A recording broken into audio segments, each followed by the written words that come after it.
everyone. I don't know if if you can see me. Welcome this evening to this new and one of the last in the series of the questions in quarantine. We're very pleased to have you all here at the online forum. And tonight we're going to talk about orienting to the new reality, how to make sense of the coming academic year. Well, we don't know where you are at home or with your friends or with your family. Maybe you're watching it now, maybe you're watching it later, since we see that many people watch these events later. But we want to make sure that you feel very welcome. And we hope you really like what we're going to talk about this next hour. My name is Frauke de Jong. I'm the moderator of tonight. I'm from the Netherlands, but the speaker of tonight is originally from the UK, but he is living in Romania at the moment. And I really like to welcome right now, Luke Colley. Is this my point to appear? Yeah. Hi, Luke. Very welcome. How are you? I'm very fine. Good. I'm very fine. I'm I'm having a good night, and I'm very happy to have you here. It's funny because you're in some other part of the world, but since we have Zoom, we are very close to each other. So yeah, how is it over there? How is it here? Yes. It's as my daughter walks through the room. Yeah, it's good. We probably have one of the lower death rates in Europe because we locked down quite early, so we're progressively coming out of lockdown now. They're opening up most stuff probably in the next 2 weeks. So nice. Well, you have been in lockdown, and I'm very well, how do you say it? You wrote a book even in such short notice on the healthy faith and the coronavirus crisis, which is quite an accomplishment. If you since we don't have this crisis for that long. No, well, I slightly cheated on it. I mean, I didn't entirely write it. I edited it. So there's about 20 people who each wrote a chapter. That's kind of the easy method to write a book. But yeah, it was a good time to catch people who could write well. We realized there wasn't much on it, and the situation was changing and people needed help adjusting to the situation. But also everybody was stuck at home in front of their computers. So we made a list of people who could write helpful articles on different areas of life, like humor, imagination, grief, death, loneliness, different things like this. And asked them each to write a chapter. So probably wouldn't have got people at such short notice if they weren't locked at home. But that's good. Well, I read some part of it, which I really liked. So I'd like to recommend it to everyone. And we'll say it in the end again. You can everyone who's watching, who's joining, you can also join us on Slido, sli.do. With the event code QIQ from Questions in Quarantine. And if you have any questions for tonight, for Luke, please drop them in the Slido, and we will discuss about them later. Because first you're going to talk something, and then we have time for people if you have questions. So please go to sli.do with the event code QIQ. And for now, Luke, I'm going to give you the floor to tell more about what you are going to tell. That's great. Well, thank you for that. And yeah, I'm glad to share with people. Slightly different sharing through YouTube than I have been sharing through Zoom a little bit at some events recently, and obviously you see people's faces at that point. So I'm not sure who I'm looking at, but I know that you're looking at me. And don't be fooled by the bookshelf to give the illusion of kind of intellectuality. If you kind of go down, you can probably see the Iron Man and Spider-Man there, and the Blu-rays and board games up there, but I zoom it on the more kind of intelligent looking books. here. So I've been asked to share something for a few minutes anyway, something that would that'd be helpful and interesting to the advertised topic, and something that perhaps would raise questions. So really interested to hear what questions it raises for you, whether those are tell me more type of questions, explain more clearly type of questions, or maybe there'll be questions where you don't really agree with what I said, and what about this kind of question, which is great. I love those questions too. So as I share a few stories and thoughts with you, please just note down your questions mentally or physically, and then on Slido sli.do you can go to questions in quarantine, QIQ is the code, and share those questions. But 13 weeks ago, I was sat outside a cafe. If you remember cafes, and if you remember outside, those were good times. I hear in the Netherlands that you're just reopening cafes so long as everybody sits 1.5 meters apart, so that's just the right distance for you to have to speak loud enough for everybody else in the cafe to listen in on your conversation. But anyway, I was sitting outside in this cafe, and I was in Transylvania in Romania. I live in Romania, and we've been speaking at a series of events at a university campus here, and this is a big part of what I do. I give talks and I give lectures on university campuses, and every year, once or twice a year, actually, I'm in the Netherlands too, doing that. And I was sat outside a cafe, outside in cafes again, they kind of whip up nostalgia in me, and I got a message on my phone saying that the Romanian government had shut down all the universities in the country, and our week of events was going to end just like that, before it had even really taken flight. And I get why they did it, and I'm very thankful and supportive of the swift reactions of the Romanian government to our situation, and how that's minimized deaths and avoided the collapse of the health system. But really, it messed up our plans. It was so disruptive. I spend my time normally either speaking on campus or running courses and classes in the center of Bucharest, and suddenly we couldn't do this. My whole ability to do my job was removed instantly in one day, and I'm sure it's disrupted things for you too. We now live in this weird new world where so much of what we're doing is cancelled and uncertain, and we wonder maybe you wonder what next month will look like for you, or what the next academic year will look like for you.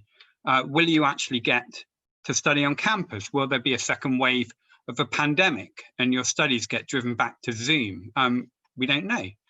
Today, my family had a flight booked to the UK to go and see friends and family for a few weeks, and that's gone, that's cancelled. We're here when we want to be there. So how do we respond to this situation? Now, one very common way that people seem to respond is by describing life as being on pause. I don't know about you, but I keep hearing people say things like everything is on pause.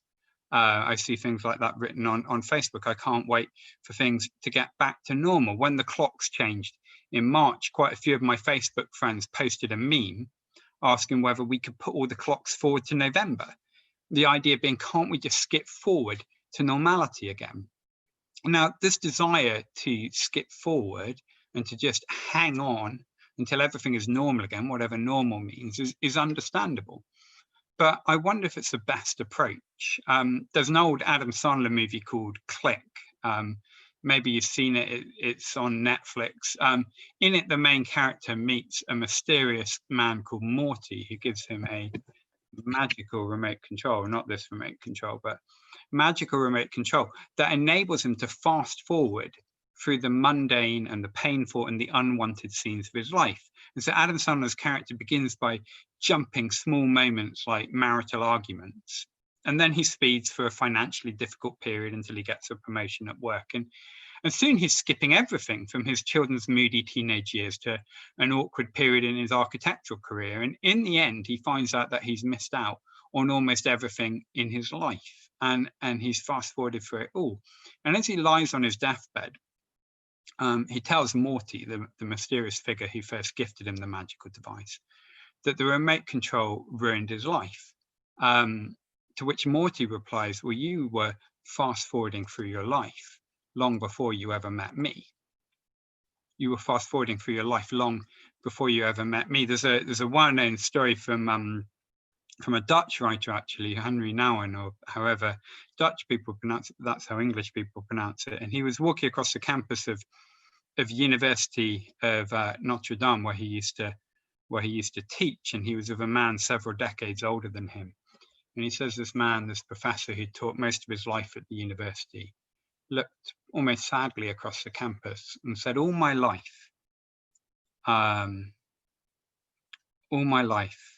I've been wondering what to do with all the interruptions in my life and feeling like my life was constantly interrupted. But now I realize that the interruptions were my life. And it's quite a profound sort of thought, isn't it? It's very easy for us to think this thing comes up, this thing comes up, this thing comes up that was not part of my plans, and that's interrupting everything. And can't I just get on back on track with life? But actually, the interruptions are our life. And look, none of us wants to take life lessons from an Adam Sandler movie. But Click does rather vividly highlight the danger that we can spend our whole life fast forwarding, waiting for an idealized version of life, rather than living the one that we're actually given. And this is a risk which only increases in the current pandemic. We so easily find ourselves wishing these days away. But I think that for all the difficulties, the pandemic actually creates an amazing opportunity if we are willing to take it. And if we don't treat life as on pause or as something that we need to fast forward through. Because one of the things the pandemic has done is bring into focus things which were always true. I know it's easy to look at things going on right now and say, well, everything has changed. But actually, what's occurred, yeah, there are new things, there are unprecedented things, but a lot of what's occurred isn't so much new things, isn't so much everything changing, as things which have always been there, suddenly being felt and noticed by us in a new way. So one thing that we feel more intensely than ever right now is our fragility. We are fragile, breakable things, and so is most of what we build our lives on, our economic systems, our food chains, our educational systems, our means of relaxation and leisure, our friends, our family, our bodies, our planet. There is an impermanence and a constant possibility of them breaking apart. I've had two people die in my life for the last few weeks, and one was a friend aged 42, whose wife is a close friend of mine. The other was my grandmother. Now, why do we feel pain at the fragility of things? Why does it hurt when things fall apart and people die? Why was I sad because my grandmother died? Why are you finding things difficult sometimes during the pandemic? I was sad when my grandmother died because here was somebody beautiful and wonderful who I loved. And now I could never see her again. My pain at her passing was rooted in beauty. I hurt because the beauty of my grandmother and the beauty of my relationship with her was fragile and it was breakable. And I'm sure it's the same for you. Any pain that you have right now is at root the result of someone or something beautiful being threatened or taken from you. Lost dreams, lost plans, lost income, lost certainty, lost connections, lost people, beautiful things, lost or threatened. And one thing the pandemic has given us, ironically, is a heightened sense of how much wonder and beauty there is around us, how much we have to lose. We fear because of what beautiful things we fear losing. We grieve because of what beautiful things we've lost, the fragile beauty in which we live. And there are two ways that we can respond to this intensified sense of beauty and fragility that we have at the moment. One is to become a more grateful and appreciative person, moaning less, enjoying more. Never again, we tell ourselves, will I take anything for granted? I will never again fail to appreciate the simple beauty of going out with friends and drinking a beer. Now, hopefully, all of us take that choice as much as we can ever consistently do so. Yeah, let's be more grateful. Let's be more appreciative. But alongside that, there's another way that we could respond. We could ask, as we consider the fragile beauty in our world, whether perhaps there is something or someone who's both beautiful and yet not breakable, somewhere we can place our hope, root our lives without it falling apart. In one novel I read, a character says, the sweetest thing in all my life has been the longing to find the place where all the beauty came from. What is the source of all this fragile beauty around us? Is there some secure source of beauty? In another of his works, the novel's author, who's a well-known writer and academic, C.S. Lewis, tells of working in a dark tool shed on a sunny day. And he says all around him was darkness in this tool shed, except for a hole in the roof. One beam of light came through like a bright line, and he could see this line of light with the dust dancing in its path. And Lewis says that he looked at the beam of light, and then he moved his head so that the beam of light fell on his eye. And instead of looking at the beam of light, he looked along it. And he writes, as I looked along the beam, I saw no tool shed, and above all, no beam. Instead, I saw, framed at the top of the door, green leaves moving outside on the branches of a tree. And beyond that, 90 million miles away, the sun. Looking along the beam and looking at the beam are very different experiences. Lewis is looking along the beam and looking at the beam are different experiences. Lewis is saying it's one thing to notice the beauty in the world, one thing to look at the beam of light, the beautiful things in our world.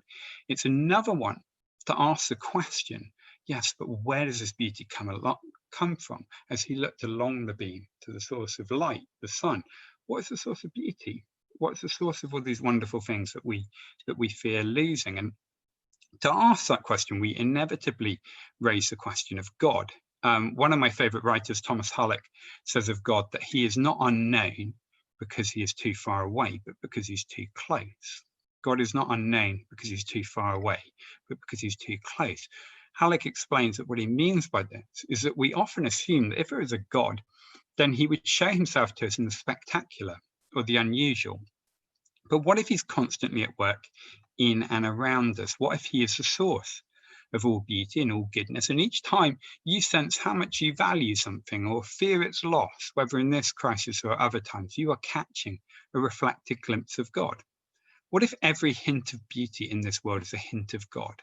Multiple beams of light breaking into the dark tool shed of your current situation, inviting you to look along the beam to the place where all this beauty came from. What if the pandemic and the coming months are an opportunity to ask bigger questions about ourselves and about life than we would normally ask? But how would you do that? How would you look along the beam? How would you begin to explore this question? Well, what is the source of all beauty, of all life? Where will we begin to bring those questions? I want to suggest one way to do this. There are other ways to do this. Here's one way to do this. I suggest that you could take time to examine one major claim popular in the world today about the source of all beauty. You could take a look at the life of Jesus. Now, why Jesus? Why not any other claim? Because there are other claims. Why would you take a look at Jesus?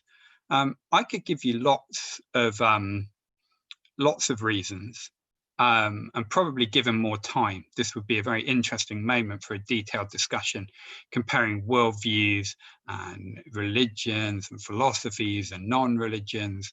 And maybe we can talk about that in the questions. But I think there are three really good reasons to take a look at the life of Jesus and to do so with an open mind. And the first one is that you've got to start somewhere. There has to be a starting point, and this is as good a place as any other. We might say to ourselves, well, I'm so open-minded, I'd hate to focus on just one claim about reality. But minds are like mouths. It's good to have them open, but you want to use them to bite into something and chew it over. So why not chew over Jesus as a starting point? You look into him, look into what people have said about him, what's written about him in the original stories of him. Another reason, aside from you have to start somewhere, is that Jesus is fairly unique in that he doesn't say we have to go on a quest to find the source of all beauty. He doesn't say we must find God. Instead, he famously said, whoever has seen me has seen God. He said that he was the very image of God himself. So the idea here isn't that we must somehow find through meditation or reading esoteric books or some kind of strange practice, we need to find where all the beauty came from. The idea that Jesus communicates is that the source of all beauty, God himself, has come to us in the life of a figure in human history. Beauty has found us in the person of Jesus, and more than come to us. If you open the stories of Jesus, I don't know if you've ever read them, but if you open them in the New Testament, what you find is stories of horrendous illness, of people being locked in against their will, of untrustworthy governments and corrupt religious leaders and economic exploitation and personal betrayal. And Jesus is in the midst of all these stories. The source of all beauty has come to us, to our fragile and broken reality, and has met us here. And this is unlike any other story people tell about the divine or about the heart of reality.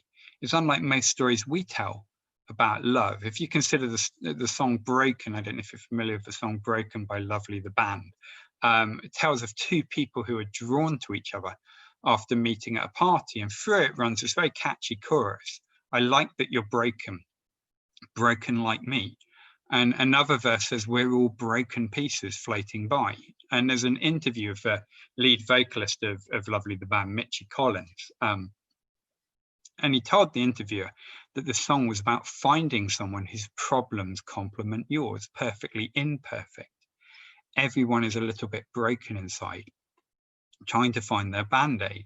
So there's this idea of broken people being drawn to broken people. Now, the life and death of Jesus show something quite different, because he's not just another fragile thing like us. He claims to be the source of it all, and yet here he has become part of our fractured reality and breaking himself in the very act of embracing us. So look, I recommend Jesus because, number one, you've got to start somewhere, and it's a unique story of Jesus come to us into our mess, and one at least worth considering. And also, I would say it's been a huge help to me personally. When I was in my late teens, I began to read the stories of Jesus for the first time myself, and they blew my mind a bit, really. They gave me a picture of God unlike any picture I'd had before, and as a result, I began speaking to God, and I would say hearing from God and experiencing God as the stories of Jesus drew me towards him. And you can ask me more about that if you like, and maybe that wouldn't be your experience, maybe that won't be your experience if you look at the stories of Jesus, but I don't know, what if it was?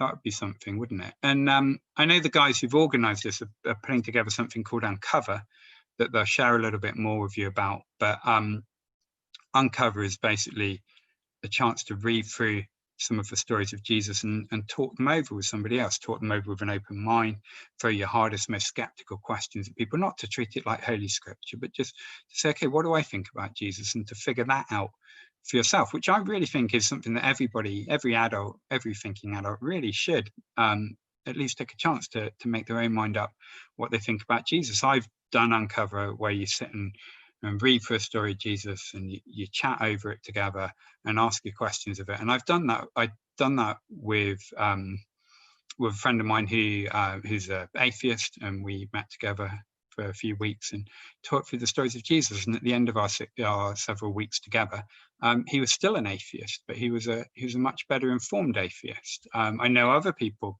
who've done it, and actually they became convinced about what Jesus was saying. So maybe you'll just become more informed, but who knows? It's worth looking at, isn't it? Don't you think? So look, we could treat life as on pause. We could lose ourselves in Netflix and online gaming or whatever else. We could become consumed by worry about over what the next year holds, or we could say instead that this period and the difficult questions it raises, especially about the fragility of all that is beautiful around us, is a chance to explore things. Like, what does it mean to be human? What does it mean to be me? Is there more to life than I currently perceive or experience? Is there a God who cares about me and sees me, and in whom I can ground my hope and with whom I can connect? Well, I think this time can be an opportunity if we choose to take it. It doesn't have to just be an awkward pause from reality. Perhaps it could be an opportunity to engage more fully with both the nature and the source of all reality. So that's what I had to share, and I believe Frike is coming back in a moment. Yes, I am. I'm coming back. Thank you very much, Luke, for for sharing this. We have some questions that we received on Slido, but I also have something from the beginning of your story. You said everything is on pause right now, and you talked about the Adam Sandler movie about skipping forward, and then this guy in the film, he skipped a lot of things. In the end, he missed out a lot of life. Yeah. And he says, the remote ruined my life. But then this guy who gave the remote said, you were fast forwarding through life long before you ever met me.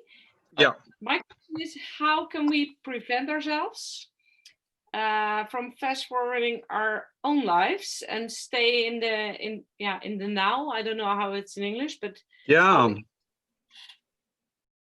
Yeah. What would be, I know I've got a few thoughts. What would be your thoughts on that? Or is that not how this works? Oh, well, I have to think about it for a longer time, but I tend to go forward as well, and especially on days that are that are full of things to do, and I think, tomorrow I'll be having a shorter day. But you say interruptions that they make life. So yeah, and what I see with a lot of students is that they don't fast forward life, but they go pretty fast through life, and having a lot of stress, and maybe this time will be different for them as well. But what was before the whole Corona came? Yeah. Everyone was just stressed out, had to do many things. You had to be active socially in your work. You had to engage in your student life. So yeah, I'm wondering, do you have some tips for? Yeah, I mean, I find it helpful if you can step away and I mean, to be on your own, and if you can take a pen and a notebook, and even just as a starting point, start to try and process what's going on with you at that point. Like what because quite easy questions, for example, at the moment, a lot of questions getting thrown up about life. I know a lot of people are thinking a lot more deeply about things than they ever have, and that can be quite painful actually if you're not used to asking those sorts of questions.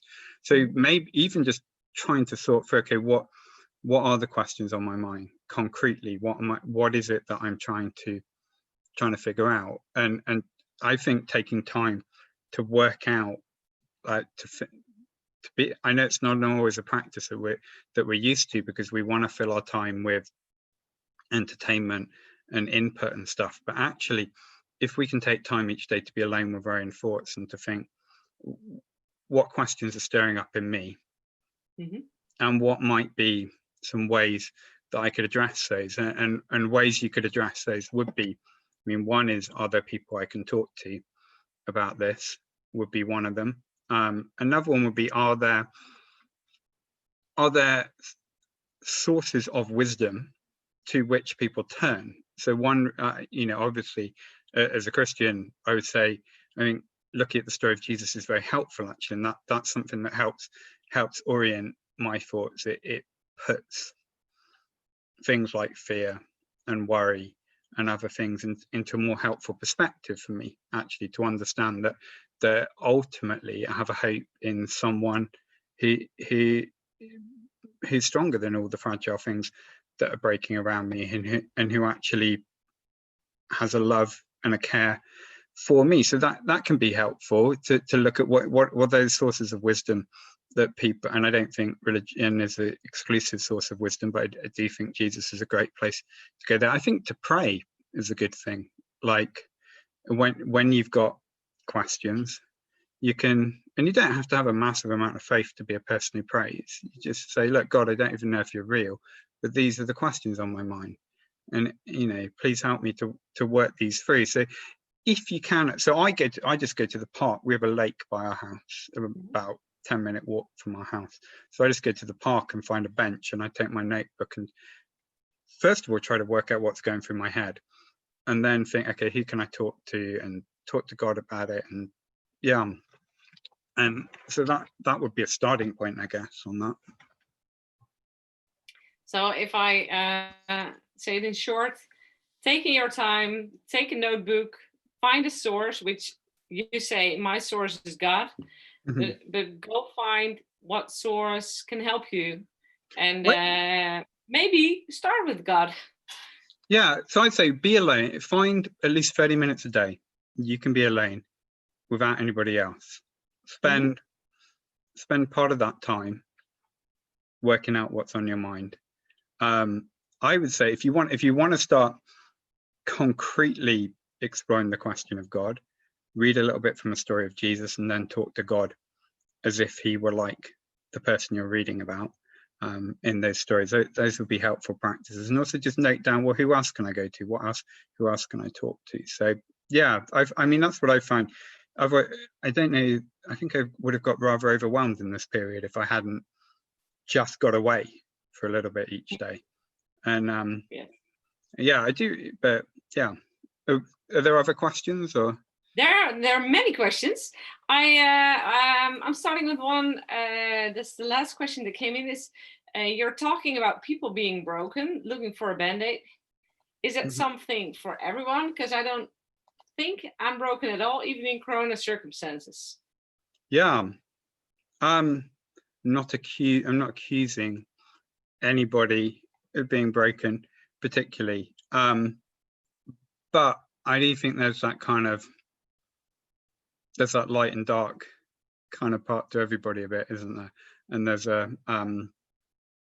there are the bits that we're very happy to be public, and the bits that we're less happy to be public, and the bits that we're happy with how they are, and the bits that we would prefer that they were not that way. And I guess the reason I was raising that song, and if you don't see yourself in that, that's absolutely fine, but the reason I was mentioning that song is because I think quite often love, as we experience it, is a coming together of people who recognize a certain common dysfunction in one another. But what I find tremendously attractive about the story of Jesus is here's someone with no obligation, in a way, to be part of our brokenness, and in himself not someone who needs to be broken, but here he is, he steps into it, and he's willing to be broken, because obviously the pinnacle of the story of Jesus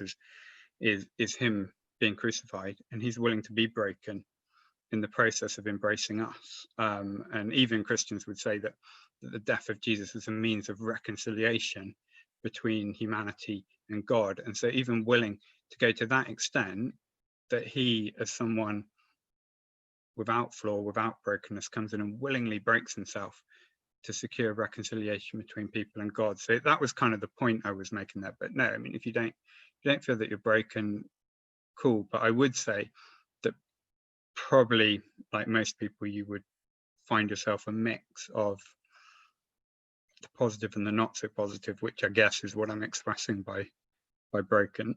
Well, you also talked about fragility, which is not specifically brokenness, but you can either be sad about fragility, or is what you just said, which I found really revealing, is you see the beauty in it. And also the brokenness comes with beautiful things, and also the being hold still. Yeah, someone says, do you think we'll ever get back to how it used to be? I don't know if you're prophetic about that. I tell you, it will be May 12th next year. No, I don't. That's a joke. I don't know what. I mean, how will it be?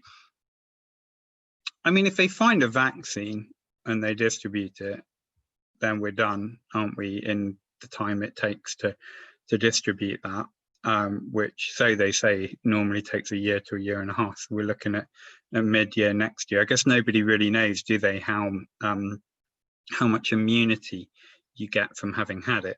So people don't really know if you can have it twice. Yeah. If you can't have it twice, then it slows down. But if you can have it twice, then we're going to be a little bit in a cycle of this for a while until somebody finds a way to fix that. So it's not, and that's the stressful part, isn't it? I mean, to be honest, that's the stressful part for me, is the question, like, gosh, when is this going to end? You know, it's the open-endedness. If somebody told me you've got 3 months of this, I'd be like, 3 months, fine, then it's over. But it's like, I don't know, till somebody comes up with some medicine. I got many questions coming in on Sly.do with the event code QIQ. Someone says, I think there can be a God, but Christians think God is all beautiful and good, but you can't be good without the evil. God has to be both, with a question mark at the end. So is God both good and evil? No, it's a good question. I mean, so the kind of Christian understanding of God would be that the God is love. In fact, God is, the Christian conception of God is something called Trinity. That means that God is a community, a loving community. There's one God who is a loving community of three, the Father, the Son, and the Holy Spirit. And so God is in himself diverse, but harmonious. And he creates a world that is a kind of reflection of who he is.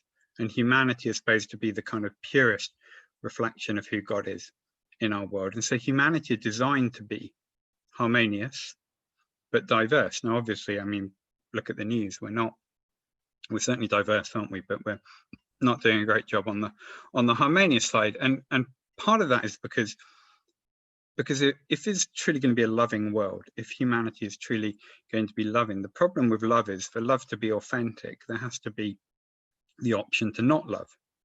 And so as God creates a world of love, and by create, you know, I'm not talking about some specific idea of how he does that, you know, like who knows, like Big Bang, evolution, all that stuff. I'm fine with that. But it's a question, if God creates a world where people are going to love, then that love can't be automatic. If we don't have a choice not to love, it's not love, that's programming, really, isn't it? And we're robots. And so God wanted to create a world where people could choose to love or not love, and in a sense carved out a space within our world for choice, and the outcome of our choice is what it is. And then the story of Jesus will kind of be a response to that, in which God comes in and begins a work of renewing his world, which Christians believe is still going on, that God is one day going to renew the world that we're in. But it's not that, in a way, the capacity to not love is the result of having the capacity to love, because love with no option not to isn't love, it's programming. So that would be my answer. And still, I don't know who asked the question, but I'm rethinking about, you can be good without the evil. Question mark. Like the question is actually, can you be good without evil? For maybe there's a difference in God and humanity, but I don't know. Can you explain a little bit more about that? Can a person be good without being evil? It says, yeah, well, you can't be good without the evil, question mark. So God has to be both, but then you is maybe you and me. Yeah, we have evil in us as well. I don't think, no, and I'd be curious actually to hear more about what was behind this question. And I did mention to you, I'm happy for you to put my email up there for people. But if somebody wants to clarify this with me, but I don't think, can there be goodness without the potentiality of evil? That's an interesting question. Can there, because is it truly goodness if it's the only option? Can there be goodness without evil? I think that, yeah, of course. I mean, there can be goodness. I would say there can be goodness without evil. but it's quite hard, a little bit hard to answer that. I don't see that God has to be both at all. But whoever wrote that, you're very welcome to Google my name and found my email address and send me an email. So it's on my website. Yeah, we put it down later also. Okay, great. questions@lukeholly.org. We will put them in the in the chat function as well. And then this one is interesting as well. It says, how can Jesus be a place to go to?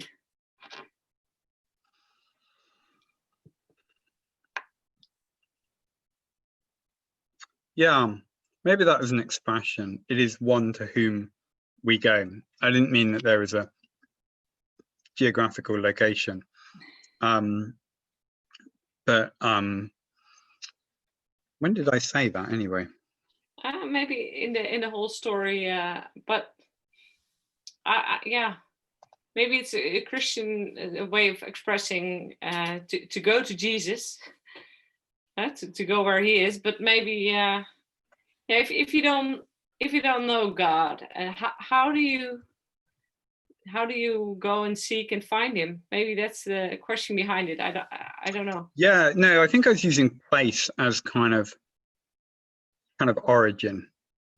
So I was using that term place because the writer who I was quoting from kind of talked about the place from which all the beauty came. But that place is a person. I mean, how would we go to Jesus? I mean, I think that, I don't know, most of us have prayed, haven't we? Wherever we kind of land on the faith, agnosticism, atheism scale, probably most of us have given it a go. And at that point, when we prayed, we've had something in our head. Who am I talking to? Who am I talking to when I pray? And maybe that's even just a void and a cloud of confusion. Like, who is it that I'm speaking to at this time? This is such a weird thing that I'm even attempting to do. Like, what am I even supposed to focus my mind on? And Jesus, essentially, when he says, whoever's seen me has seen the Father, whoever has seen me has seen God, was basically saying, I give God a face, I give God a name. And so what has been tremendously helpful for me is to read the stories of Jesus and go, okay, and if you read like Mark or Luke, which are kind of early biographies of Jesus or in the New Testament, you can also find them. For example, if you go on a website called Bible Gateway, you can find Bible translations in pretty much every language in the world. You look up Mark, look up Luke, have a read of that, and it's organized around like little segments, like here's a little story from the life of Jesus, here's a little story from the life of Jesus. And I read those and I think, what if? And this is a good practice you might want to try if you want to kind of think about, is this for real what Christians say? Read the story of Jesus and think, what if God was like what I see about Jesus here?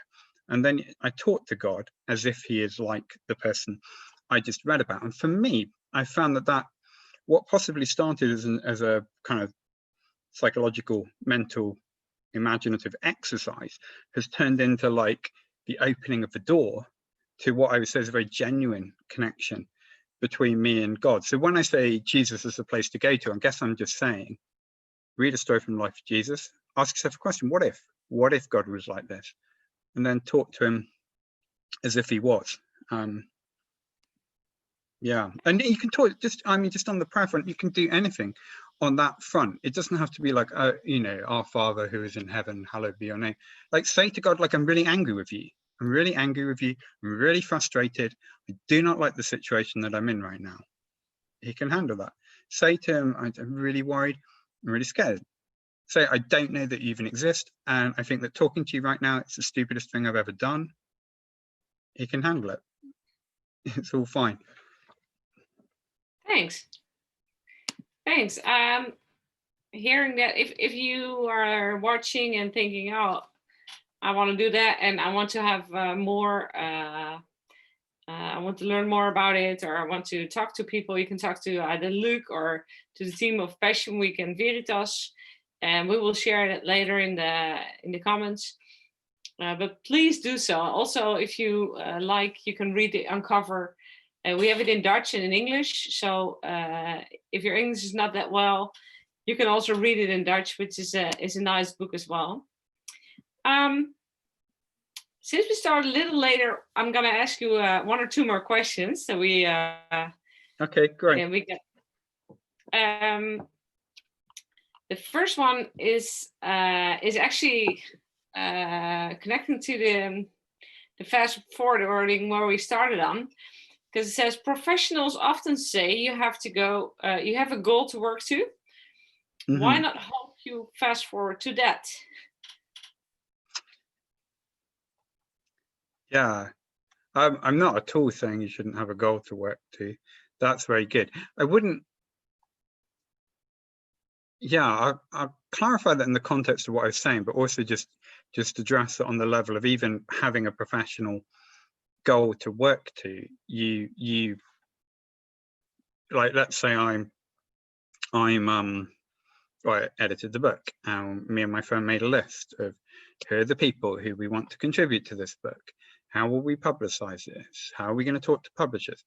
And it's not, and so you are working towards a goal, but it's also kind of, okay, who knows what, like, don't lose yourself in what's to come. There's also the task that you have to do today to work towards that goal. So I wouldn't even say that if you're working towards a goal that you should completely lose your head in however many weeks from now. I didn't need to lose my head in a month from now when the book is done. I needed to, actually appreciate what was going on around me in that moment, and still also do other things like take notice of my wife and my children, things like that happening in my house.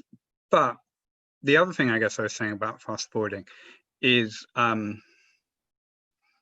because of this aspect of fragility, because of this aspect of things are breaking, things are falling apart around me. Quite often the goals that we were working to aren't even there anymore, are they? And that can be quite troubling.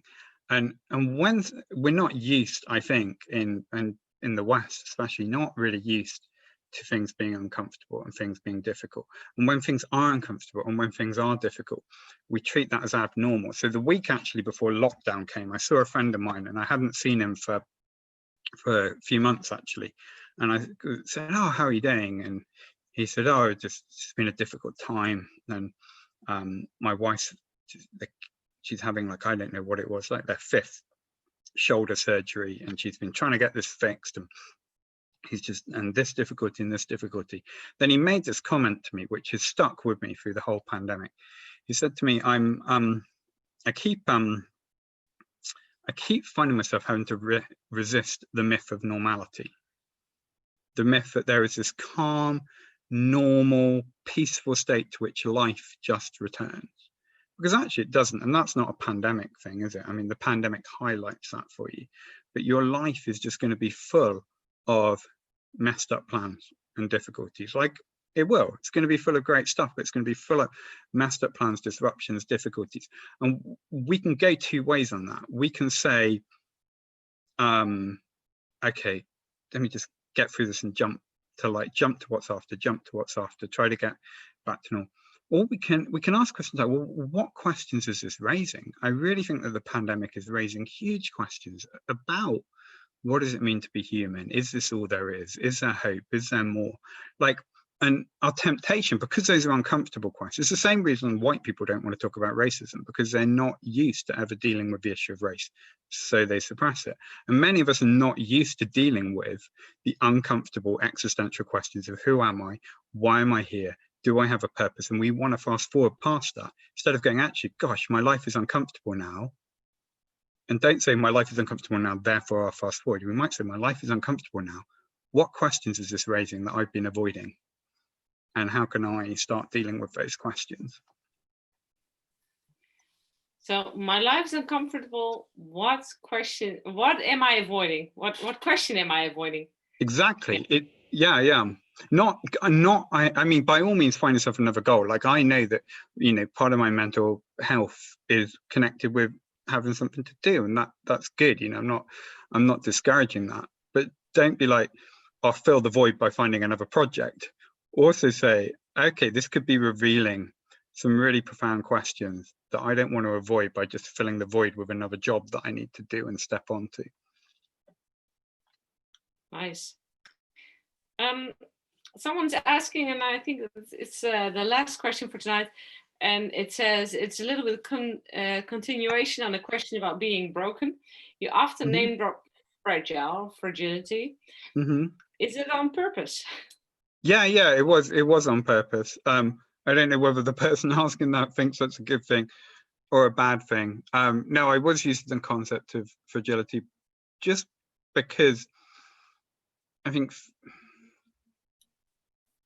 when I think about what has unsettled and troubled me in this time, and when I look at what's bothering other people, it is the fragility aspect, it is the fragile aspect, it is all those things that I put trust in, and all those things and people that I consider permanent, and then discovering, I mean, I knew they weren't, right?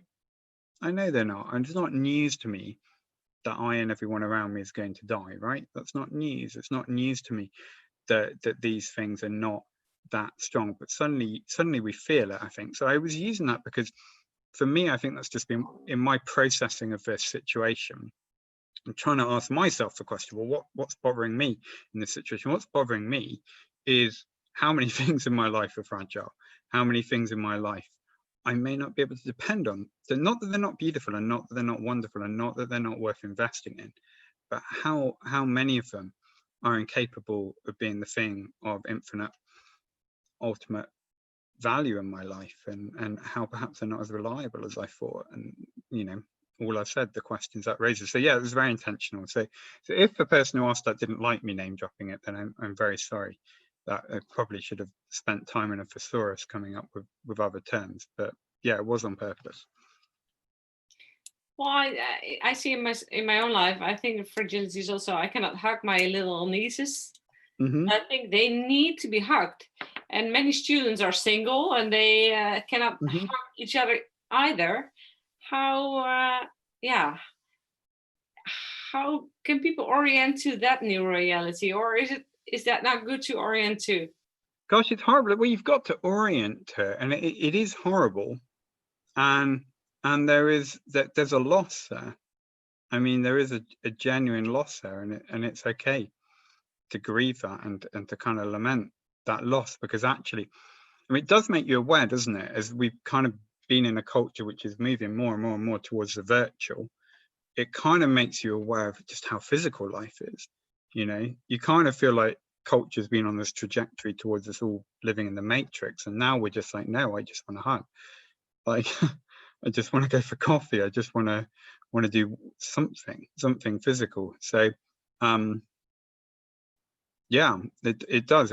That's another aspect again, I think, of existence that it highlights to you. But is there beauty in that too, or is the beauty that we had that and we will get that again? What's your experience? Well, I think it's I find it difficult to see the beauty, and that's not it in the fact it's not here. And Yeah, I'm married. I can hug a lot, but yeah, I feel pain for people who cannot. right. No, and there is a thing that, you know, one on a kind of Christian side of things, Jesus said, those who are weary, those who are heavy laden, like weighed down, those who are tired, come to me and I'll give you rest. And there's some sense in which that's true. There's some sense in which I read the Christian scriptures and I read people speaking to God in a very frustrated way, and not that, and these are believers actually, these are not kind of hostile to God in the sense of like wondering, you know, I don't want you to exist, but they're in the sense like, I am frustrated and I'm angry and I don't know what's going on right now. And I think there's a legitimate side to that. I think actually it's good. Take it to God. Tell him you're frustrated. Tell him you're angry. Part of it, I mean, I don't think it is beautiful in itself. I think it highlights to you that human relationships are beautiful and physicality is beautiful, and now we've lost this, and that's where the pain comes in.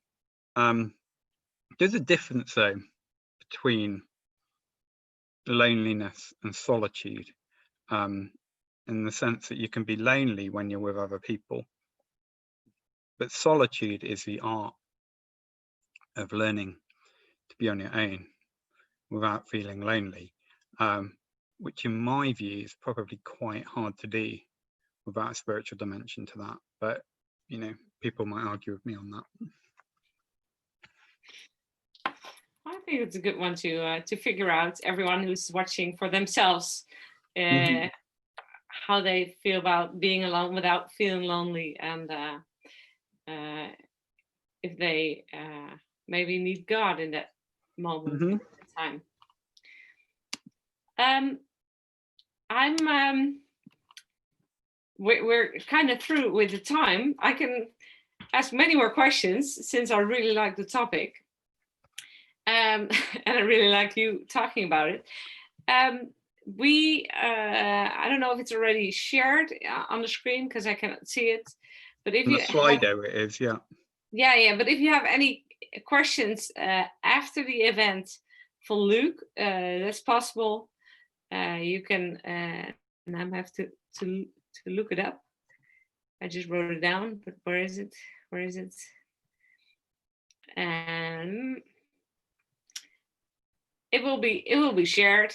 It will be shared. Also on passionweek.nl, we have more information. We have on Slido, we have a feedback form. If you watch it, please go to Slido and find there the form, fill it out, because we really like to hear what you thought about it. The website again is questions@lukecolly.org. I hope someone can put it in there as well. And I'll put it in my what is it called? In my Zoom as well.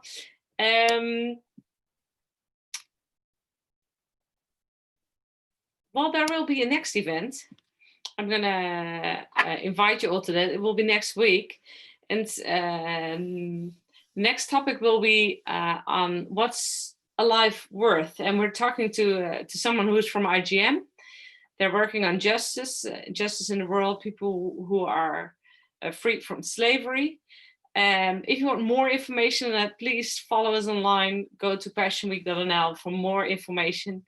That will be a Dutch event. So if you're English, I'm very sorry, but you can watch back this event or other English events. We have many English events. Luke, I would like to thank you for sharing tonight with us. I hope many people are touched by your story, by your thoughts, and I hope people are going to deep digger in their own questions and find out what's the truth, because I think that's good. Look for the truth.